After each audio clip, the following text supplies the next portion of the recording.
Bueno, querida iglesia, Dios los bendiga en esta mañana. Vamos a abrir nuestras Biblias en el libro, la primera carta del apóstol Pablo a Timoteo, primera de Timoteo, capítulo 1, versículos del 18 al 20. Primera de Timoteo 1, del 18 al 20. Y he titulado este mensaje ¿Cómo pelear la buena batalla? ¿Cómo pelear la buena batalla? La gloria sea a nuestro Dios por su palabra. La vida cristiana, hermanos, si tuviéramos que definirla, podríamos decir claramente que es una vida que solo la podemos vivir aquellos que hemos nacido de nuevo. Es decir, aquellos que realmente se han rendido a los pies de Cristo, que han creído al Evangelio y que viven con el fin de esforzarse día a día en agradar a Dios, sin importar lo que cueste. Si tuviéramos que profundizar aún más sobre esta nueva vida que hemos recibido, sabemos que proviene de Dios y que la hemos recibido por gracia y misericordia. La palabra de Dios también la describe como una vida abundante. Así nos dice el Evangelio de Juan en el capítulo 10, versículo 10. También se nos dice en el libro de Filipenses, capítulo 4, versículo 7, que es una vida de amor. Hoy hablábamos sobre el amor. La vida del creyente es una vida de amor, paz, gozo y comunión con nuestro Señor Jesucristo. Pero también hay algo importante, hermanos, que no debemos olvidar y que también forma parte de esta nueva vida. Y es que nos ha colocado en una batalla, en una guerra que sabemos, hermanos, que es espiritual, donde no hay tregua ni descanso. Aunque a veces no lo notemos en nuestro diario vivir, pero nuestro enemigo está en constante ataque.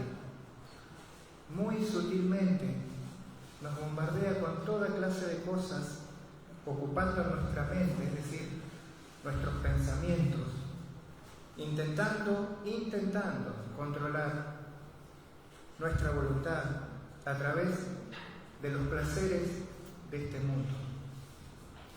¿Cuál es el fin de nuestro enemigo? Apartarnos de nuestra comunión con Dios. Básicamente, hermanos, su interés va a estar en que no oremos, en que no busquemos el conocimiento de la verdad, si es posible que no prediquemos el Evangelio, y aún el enemigo va más allá. A lo largo de la historia de la Iglesia ha intentado introducir falsos maestros con enseñanzas destructivas, atacando de esta manera a la Iglesia desde adentro. Y en la palabra de Dios encontramos textos como el de Efesios, capítulo 6, versículo 12, que todos conocemos, donde la palabra nos dice que no tenemos lucha contra carne y sangre, sino contra principados y potestades espirituales. En Santiago también, capítulo 4, versículo 7, la palabra nos dice o nos habla de resistir al diablo y él huirá de nosotros. Textos conocidos. Y también se nos dice en 2 de Corintios, capítulo 10, versículo 4, que las armas de nuestra milicia no son carnales, sino poderosas en Dios para la destrucción de fortalezas. Todos estos textos que hemos escuchado hablan de una guerra, de un enemigo, de armas que son espirituales. Podemos ver entonces que constantemente la palabra de Dios nos está advirtiendo sobre esta realidad, con el fin de prepararnos, de instruirnos sobre esta incesante lucha contra un enemigo, hermanos, que es real: Satanás, el diablo, el adversario. Un enemigo que, como te decía, no descansa, se opone totalmente a la obra de Dios. Por lo tanto, está totalmente ocupado en hacer guerra contra los escogidos, es decir, la Iglesia. En el libro de Apocalipsis, capítulo 12, versículo 17, el apóstol Juan escribiría: entonces el dragón se llenó de ira contra la mujer y se fue a hacer guerra contra el resto de la descendencia de ellas, los que guardan los mandamientos de Dios y tienen el testimonio de Jesucristo. El dragón, refiriéndose a Satanás, dice, leíamos que se llenó de ira, se llenó de ira. Otras versiones dicen que está enfurecido, lleno de odio contra la mujer, es decir, contra la Iglesia. Continúa diciendo, y se fue a hacer guerra. ¿Contra quién? Contra los que obedecen los mandamientos de Dios y se mantienen firmes en la fe. Satanás, hermanos, en guerra a lo largo de toda la historia del pueblo de Dios. Y la palabra nos relata eventos donde claramente ha intentado detener la obra de Dios. Te voy a leer algunos. Por ejemplo, cuando en el Antiguo Testamento vemos que mataban profetas y mensajeros de Dios, claramente fueron hombres quienes ejecutaban, pero motivados siempre por una fuerza demoníaca que conspiraba contra el plan de Dios. También en varias oportunidades leía que trató de corromper a Israel con el pecado de idolatría, con matrimonios mixtos, es decir, con la unión de hombres y mujeres extranjeras que no pertenecían al pueblo de Dios, como nos relata el libro de Esdras, capítulo 9, versículo del 10 al 14, con el único fin de anular la posibilidad de una simiente santa. También más acá, en el libro de Mateo, capítulo 2, versículo del 16 al 18, se nos narra una historia que todos conocemos, que es como Herodes, temiendo la amenaza del recién nacido, llamado Rey de los Judíos, ordenó la matanza de todos los niños menores de 2 años en toda Belén y la región. Todos, hermanos, ataques cometidos por Satanás, siendo el espíritu que operaba en los incrédulos. En otra oportunidad trató de arrojarlo al Señor desde un acantilado en Nazaret. Dice el Evangelio de Lucas, capítulo 4, del 29 al 30. Se levantaron de un salto, lo atacaron y lo llevaron a la fuerza hasta el borde del cerro sobre el cual estaba construida la ciudad. Querían arrojarlo por el precipicio, pero él pasó por en medio de la multitud y siguió su camino. Satanás en continua guerra contra Dios, contra su obra.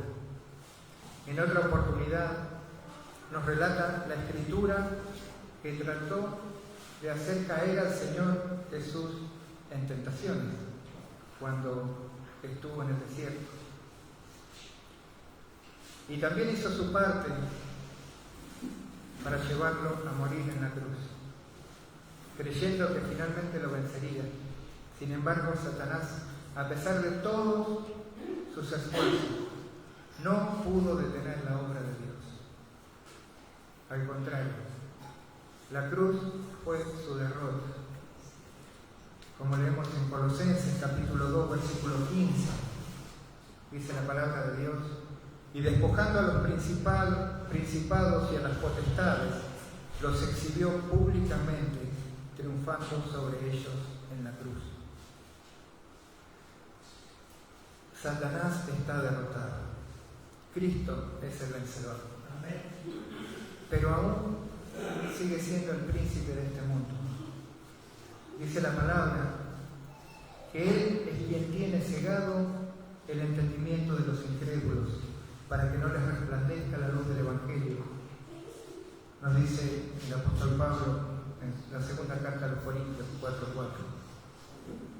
Aún tiene poder para actuar en este mundo, pero será hasta el día que venga nuestro Señor Jesucristo y finalmente sea arrojado junto con sus ángeles al lago de fuego, al infierno, ese lugar que está preparado para ellos. El hecho es que hasta que esto suceda, Él seguirá persistentemente queriendo detener la obra de Dios. Y eso significa, de algún modo, que hará muchos intentos por engañar a los escogidos de Dios. El mismo Señor Jesús en el Evangelio de Mateo hizo una advertencia a su iglesia con respecto a esto, diciendo, Mateo capítulo 24, versículo 24, porque se levantarán falsos cristos y falsos profetas y harán grandes señales y prodigios, de tal manera que engañarán, si fuere posible, aún a los escogidos. Y cada vez que leo este texto, hermanos, hago esta aclaración. Lo de Satanás será un intento por engañar a los escogidos, pero jamás podrá apartarlos de la fe en Jesucristo. Por lo tanto, no le será posible a Satanás hacer retroceder a un hijo de Dios. Esta advertencia del Señor, que leíamos recién, es para todos los tiempos. Por tal motivo hacemos bien, hermanos, en estar atentos y preparados para pelear la buena batalla contra Satanás y sus falsos maestros. Porque como dice Primera de Pedro 5:8, nuestro adversario, el diablo, anda como león rugiente buscando a quien devorar. La iglesia de Éfeso no iba a ser la excepción de los ataques por parte de Satanás. Falsos maestros, o como también la Biblia los llama, ministros de Satanás, se habían introducido dentro de la iglesia enseñando herejías contrarias a la palabra de Dios.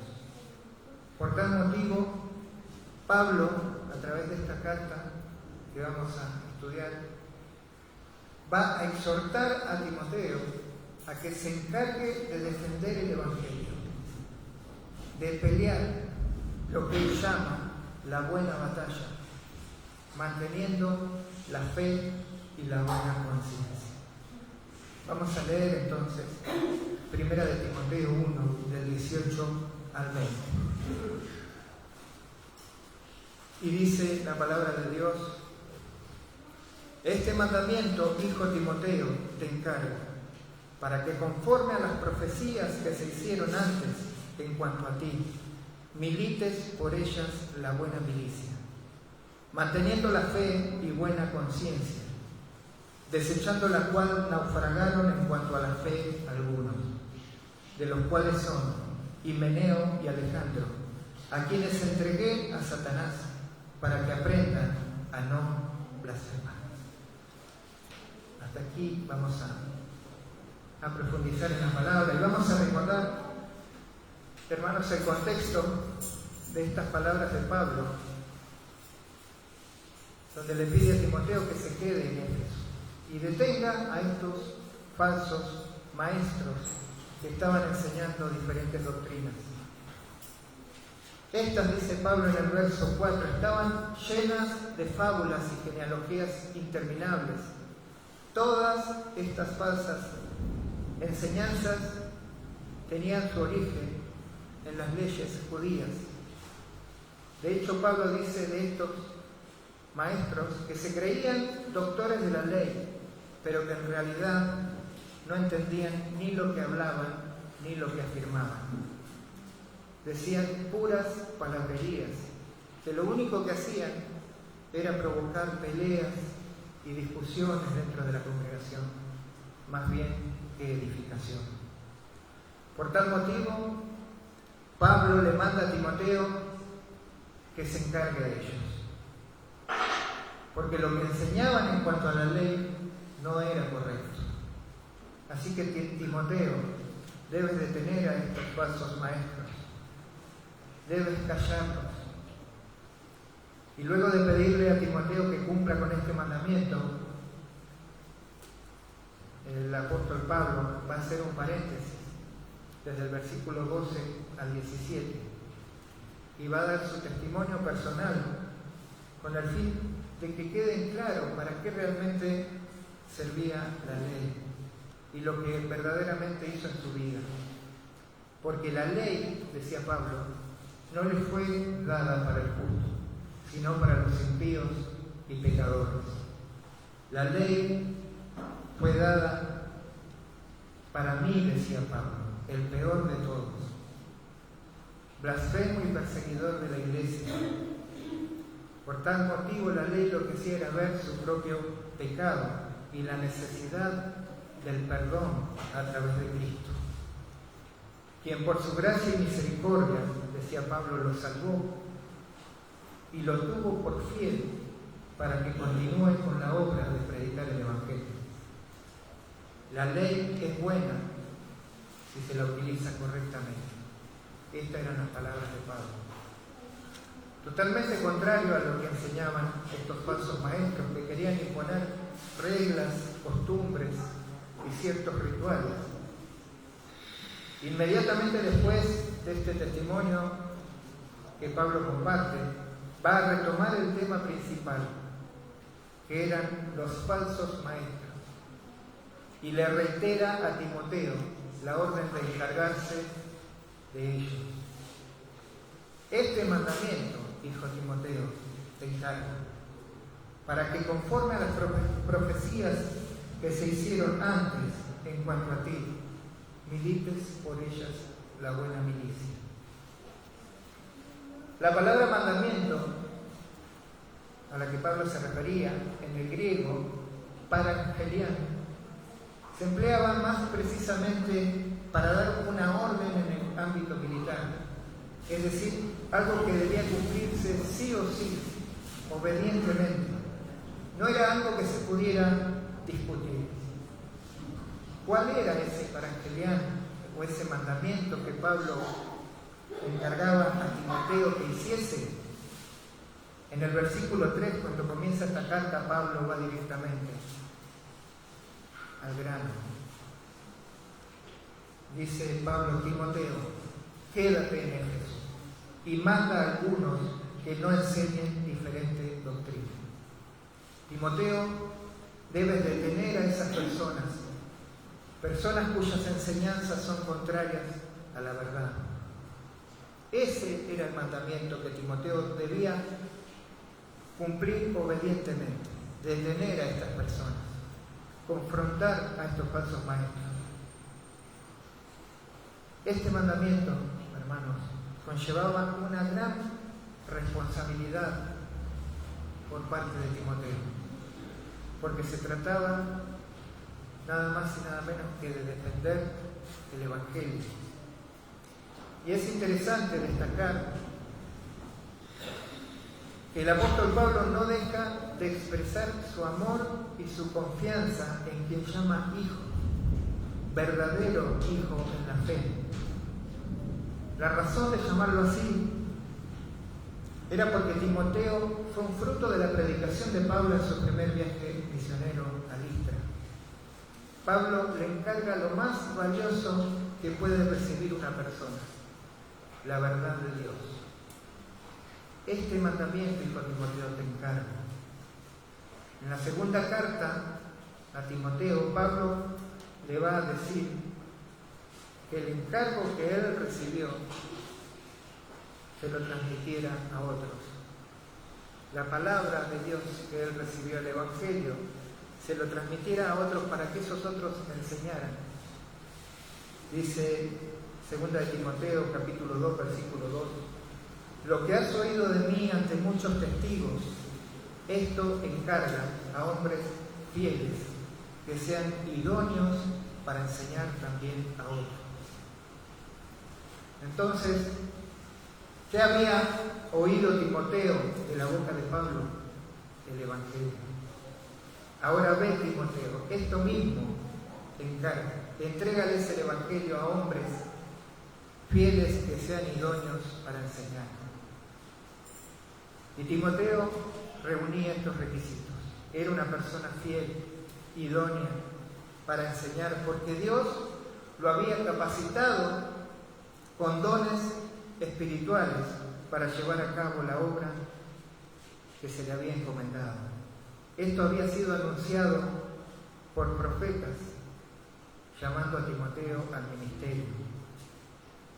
Este mandamiento, hijo de Timoteo, te encargo para que conforme a las profecías, dice, que se hicieron antes en cuanto a ti, milites por ellas la buena milicia.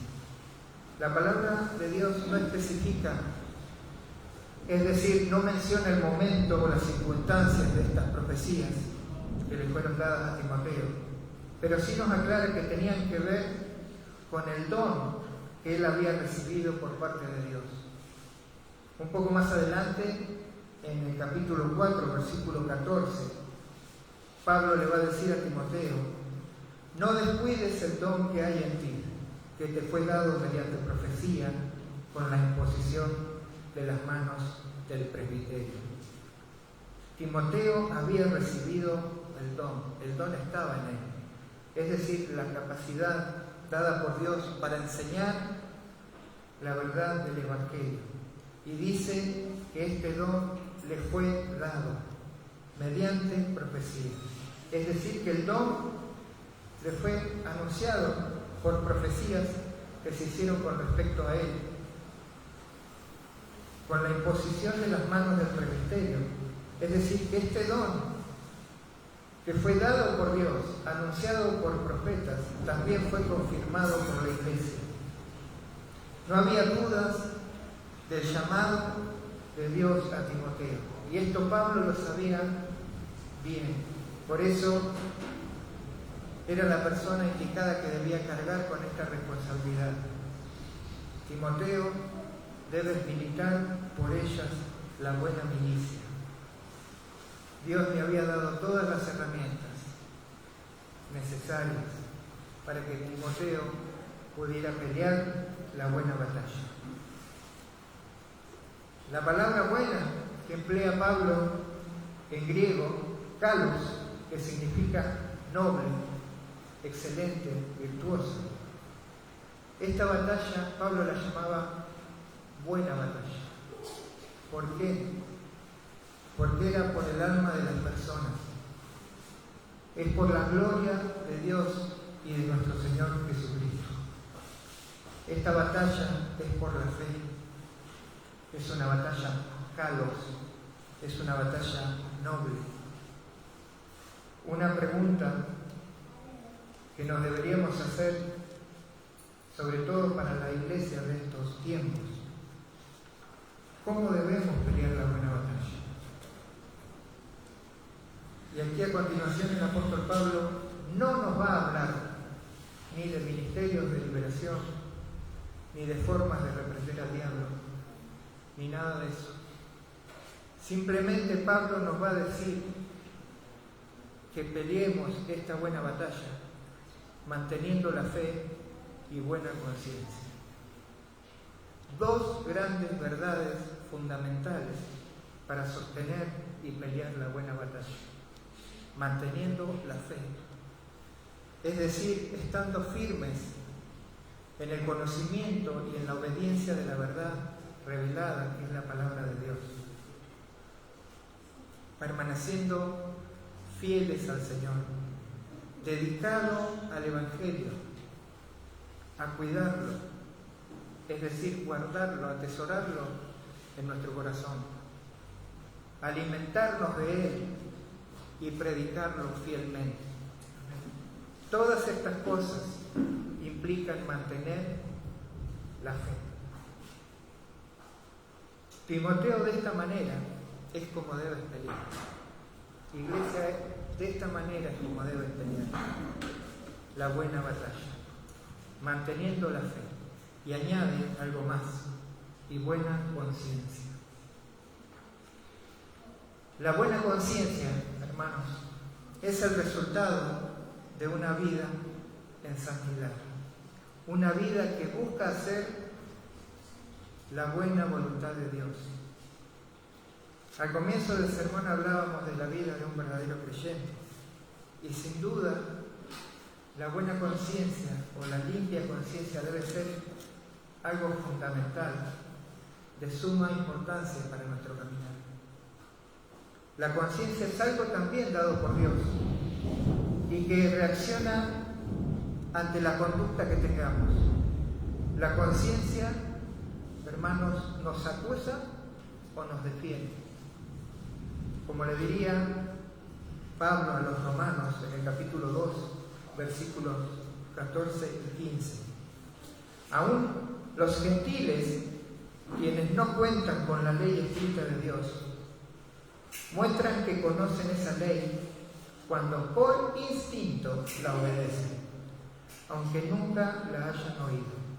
Ellos demuestran que tienen la ley de Dios escrita en el corazón, porque su propia conciencia y sus propios pensamientos o los acusan o les indican que están haciendo lo correcto.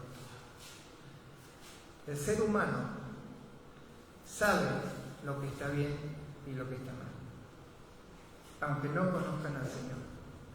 La conciencia dada por Dios es una especie de alarma o advertencia según cómo estamos actuando. Si estamos haciendo lo correcto, produce un sentimiento de bienestar, de contentamiento, de tranquilidad, de paz. Pero si no es así, produce todo lo contrario: culpa, vergüenza, remordimiento, duda, inseguridad. El propósito de la conciencia es advertirnos sobre el pecado. Y el apóstol Pablo sabía de la importancia de tener una limpia conciencia. De hecho, él decía a los Corintios en la segunda carta, capítulo 1, versículo 12, podemos decir con confianza y con una conciencia limpia que en todos nuestros asuntos hemos vivido en santidad y con una sinceridad dadas por Dios. Entonces, Timoteo, para pelear esta buena batalla, debes hacerlo manteniendo la fe y la buena conciencia. Que nada ni nadie te acuse. Porque por esta causa, dice Pablo, hubo personas que naufragaron en cuanto a la fe. Desobedecieron a propósito lo que les dictaba su conciencia.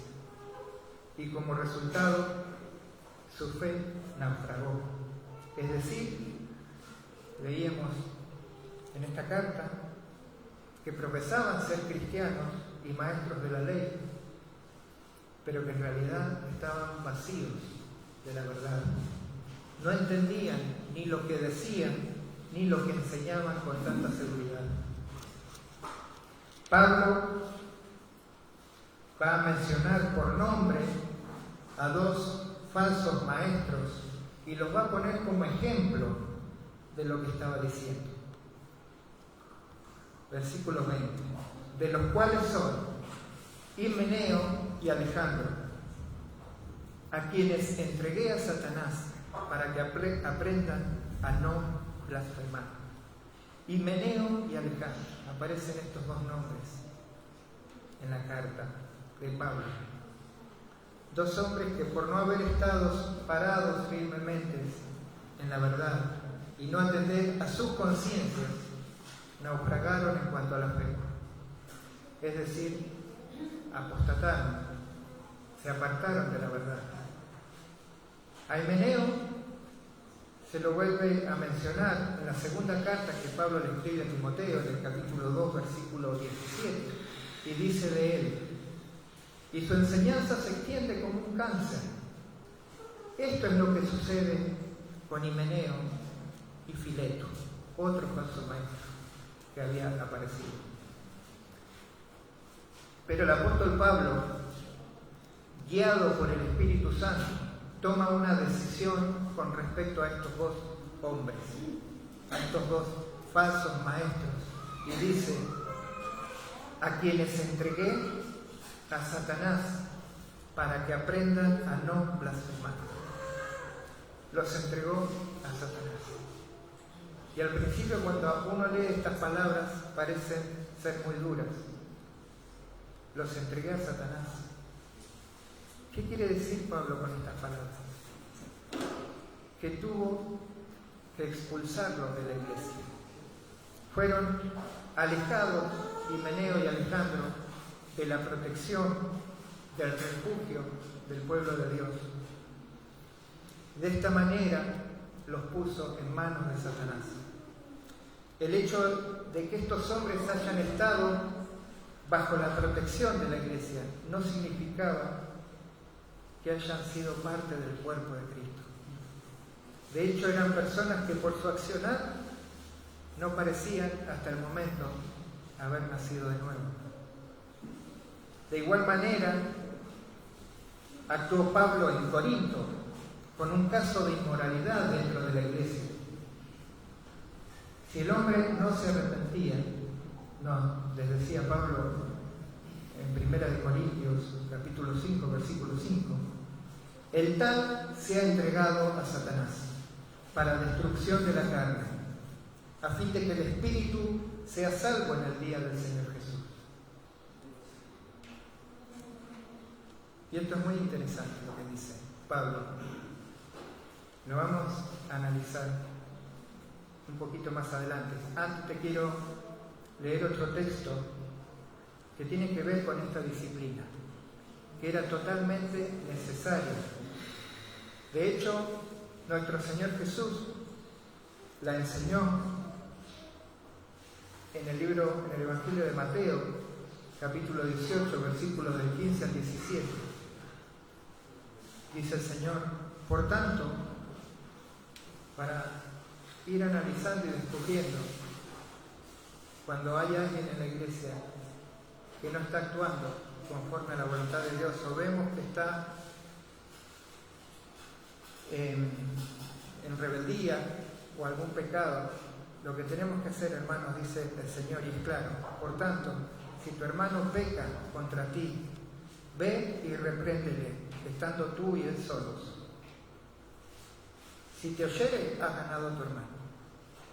Mas si no te oyere, toma aún contigo a uno o dos, para que en boca de 2 o 3 testigos conste toda palabra. Si no los oyere a ellos, dilo a la iglesia. Y si no oyere a la iglesia, tenle por gentil y publicano.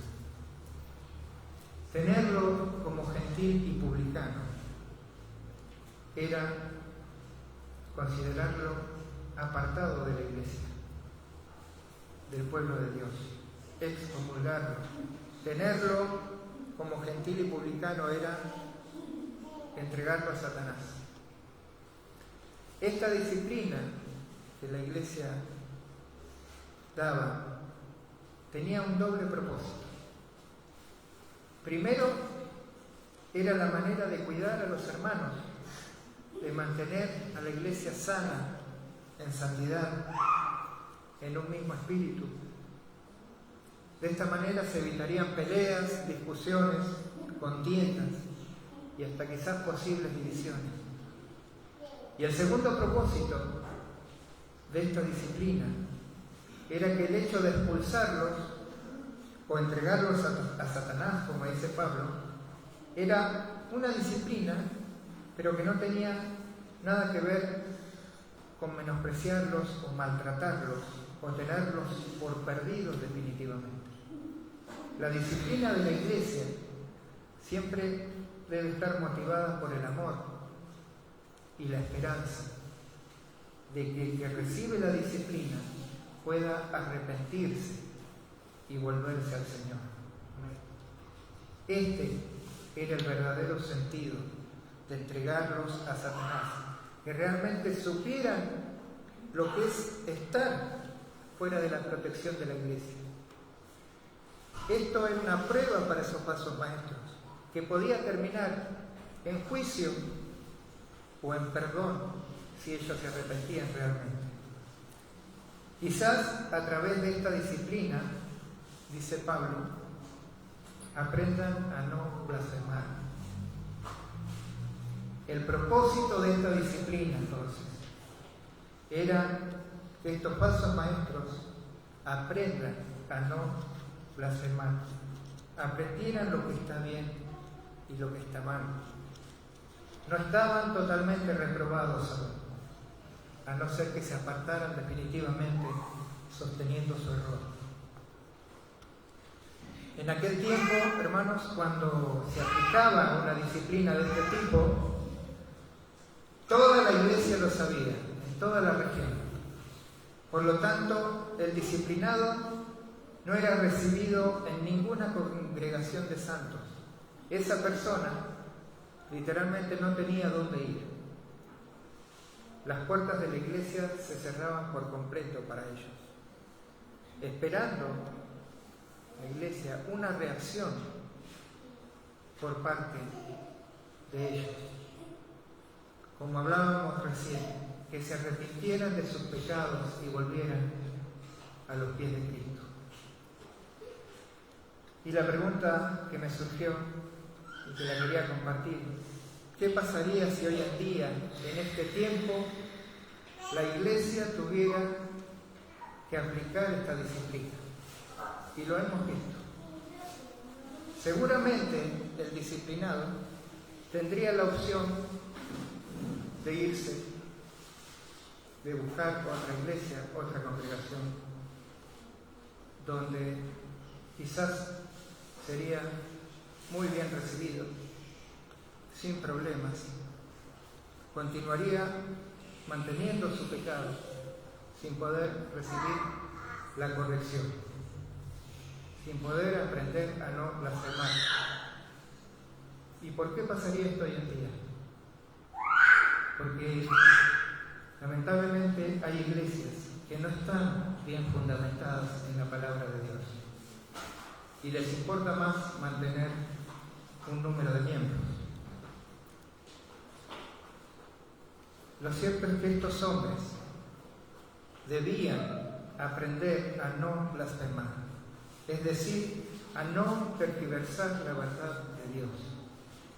Cuando alguien habla o hace cosas que Dios no manda hacer, es decir, que no están escritas en su palabra, está blasfemando, está hablando en su contra.